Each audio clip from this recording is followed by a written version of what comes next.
alias Musege.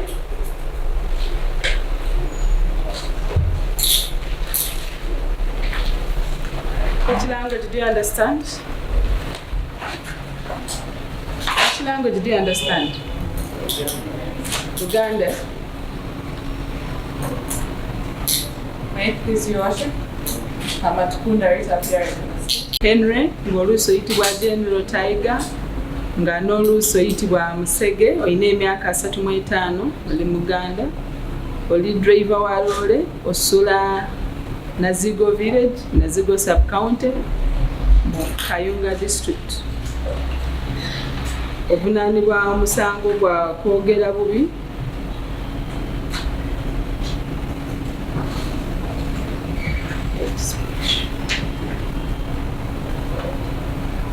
ekimenya amateeka agafuka ebya kompyuta. Kigambibwa nti gwe makati w'omwezi ogwa January 2025 ne January 2026 mu bitundu ebyenjawulo mu ggwanga Uganda nga muli Kayunga, Kampala ne Ruwero districts oba n'ebifo ebirala ng'okozesa kompyuta ng'oyitira mu TikTok account esomebwa nga Tiger 46UU, wasindika era n'ogabana amawulire nga gakwatagana ku Bannarwanda, Banyankole, ng'otiisatiisa okutta Abannarwanda, Abanyarwanda n'Abanyankole, ng'amawulire ago gaali si malungi ng'era nga galeetera akatabanguko mu Bannarwanda ababoogerwako wamu n'Abanyankole. Obitegedde? Obiwulidde naye obitegedde? Mbiddemu?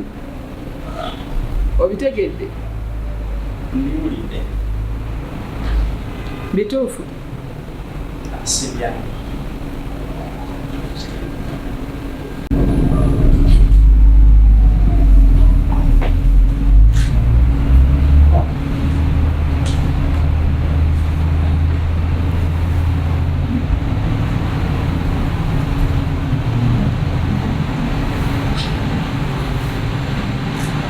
Omusango ogwokubiri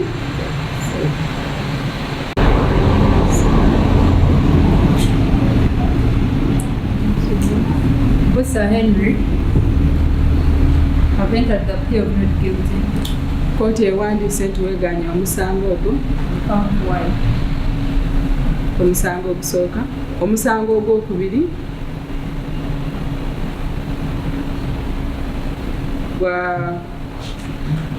gwakuleeta kasasamalo. Kigambibwa nti gwe Sir Henry ng'oluusi oyitibwa General Tiger, ng'oluusi oyitibwa Musege, makati w'omwezi ogwa January 2025 ne January 2026 mu bitundu ebyenjawulo ebya ggwanga Uganda omuli Kayunga, Kampala, Royal districts n'ebifo ebirala ng'okozesa omukutu gwa kompyuta gwa TikTok ku akaunti yo, wateekayo statements nga ozibaliridde nti zijja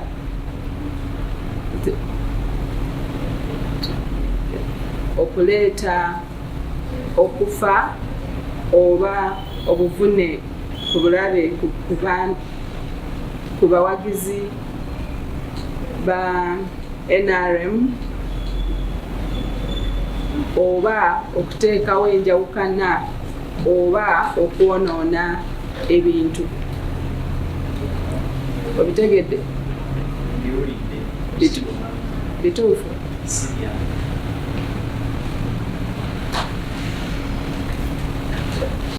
Your worship inquiries in the matter ongoing. Okuwuliriza kukyagenda mu maaso. Required information. Oludda lusaba kwewa olunaku olulala. Whether the accused is remanded.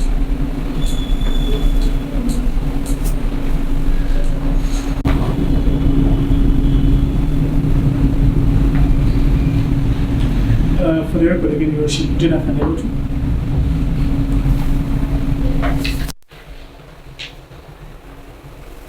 Your Worship, I do not oppose the adjournment. I say that I pray that the adjournment is short.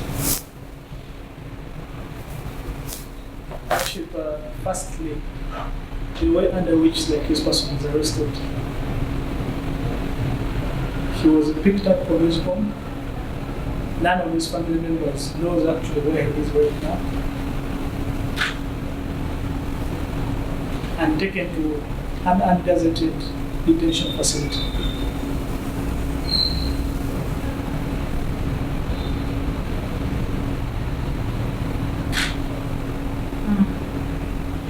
Your Worship, it would be to his best interest that, and in the interest of justice, that a short adjournment is given to allow him make a bail application in the next hearing date.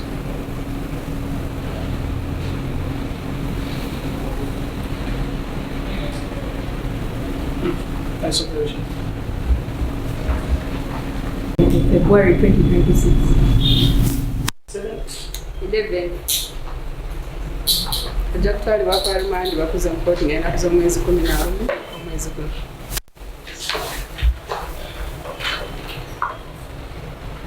Master planning.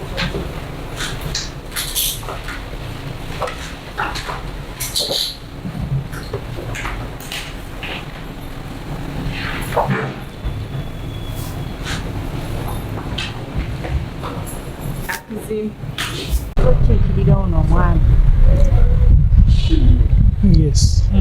Of course, lero tuze omukulu bossa Henry babadde bamuleese leero mu kooti ne bavunaana omusango ebiri. Emu omusango tebayita incitement of violence, ekyokubiri ye hate speech. Era tuuse wano mu kooti agambye kooti nti emisango egyo tagimanyi era nga bamutaddeko not guilty ku misango egyo ebiri. Of course tusabye kooti nti bamuwe olukusa okusaba beyiro era nga kooti etukiriza nti bwanga tukomyewo wiiki eri ejja bajja mukkiriza okuyimirira era asabe beyiro. Yes, as you have seen today, we came today to hear the case of Bossa Henry, who was charged with incitement of violence together with hate speech. He appeared today and they read both cases to him. He pleaded not guilty both cases. Next time we come back to court, we shall request for bail. And as you heard the judicial officer allowing that the next time we come here, we shall be able to get bail, of course, if we ask for it. Of course, this is all under the discretion of the judicial officer. The cases he has been charged with, as you all know, we all have a right to a freedom of expression. All these cases, the cases of incitement of violence, the cases of hate speech, all this is an affront to the freedom of expression of any accused person in Uganda and out there. So we are going to fight so hard that we can get his freedom, and next week we shall return to court to try to get his freedom, and I hope we do so. Thank you. Okay.